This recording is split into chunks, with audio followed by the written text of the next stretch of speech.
Hi, and welcome back to my channel.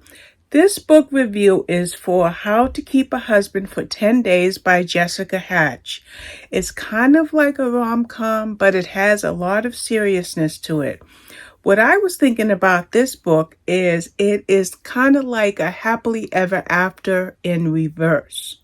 How is that? Well, two people, Lena and Brown, have a couple of friends and they have a goal in common, and it's to try to prevent the sale of a building that brought them all together at one time in their lives, and to also to try to fight gentrification. However, one of their friends in particular has just told Lena that, so and so is and they're separated. I think they're getting a divorce. You and Brown, you're you're the perfect couple. I would be devastated if you guys ever got divorced. So they decided to act as if they're not married, especially while they're in the process of this plan on saving this building. Now, where this book is referred to as a rom-com, I just want to read the third paragraph of the blurb. It says, turns out a lot harder than she thought. On day one, she strikes so many couple poses that she throws her back out. On day two, she gets muscle spasms from smiling too hard at her husband's jokes. On day three, she almost has a heart attack when she puts her hand up too high on his thigh at the dinner table.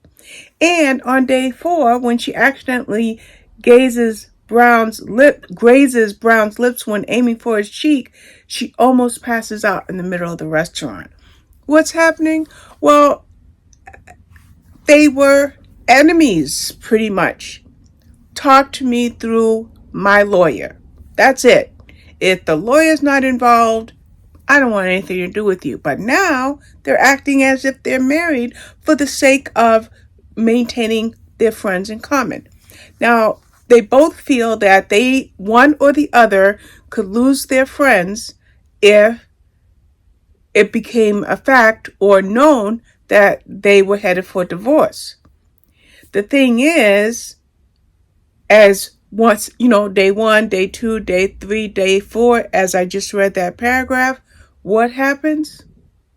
First, she's getting muscle spasms from fake smiling, or her back is thrown out from trying to strike that pose and putting her arm around his shoulder, but then they accidentally almost kiss. Or she touches his thigh and, ooh.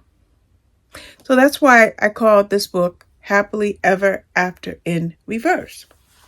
Because this couple, as we go on to the next paragraph in the blurb, says by day 5, Lena is starting to realize that there's a thin line between love and hate. Are they really so incompatible that divorce is indeed the answer? Or is there just enough, that thin line, that could make them rethink their decision?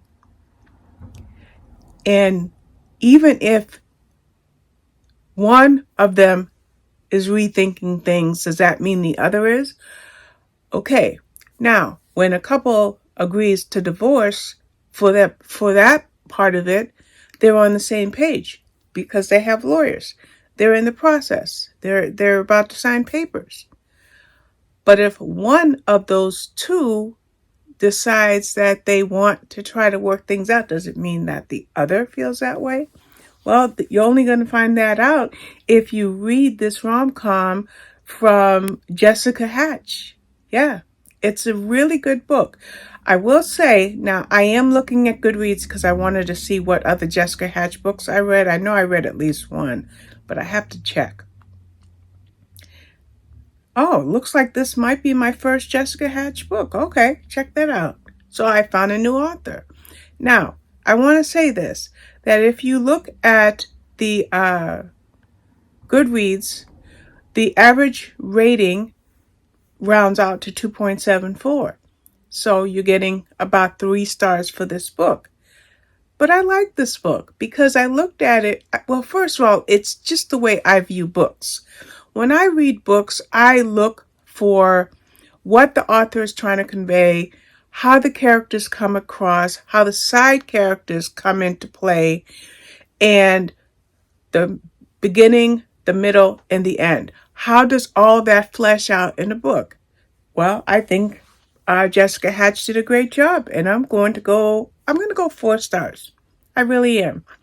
Now, it says that this is an absolutely hilarious and totally addictive rom-com. I will say it's addictive. It was a one sitting read from beginning to end. I didn't stop until I finished it. But I wouldn't say it's absolutely hilarious because I was looking for what would it take for that happily ever after to be solidified and for me as a reader to believe that Lena and Brown could bury their past grief and angst and issues and recover their marriage. Would this author make me believe it? And so that's where I look deeper than just the comedy of a couple trying to get back together. And the last thing I did when I was reading this book is I tried to imagine if this were a sitcom or even a movie like a Lifetime movie. How would these characters play off each other so that their rekindled romance could be made to feel real? Well, all of those things are what you're going to find when you read this book. Now, even though I talked about the blurb, days 1, 2, 3, 4, and 5, I didn't give you any spoilers.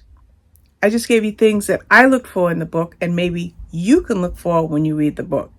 In fact, this book has been compared to Ali Hazelwood's The Love Hypothesis, Christina Lauren's The Unhoneymooners, and also Emily Henry.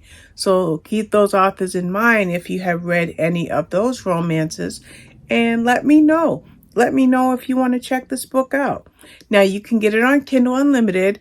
I don't know how many of you that watch me do these book reviews has gotten a Kindle Unlimited subscription or if you have already had one, but check this book out. I think you'll enjoy it. Thank you for watching. Bye-bye.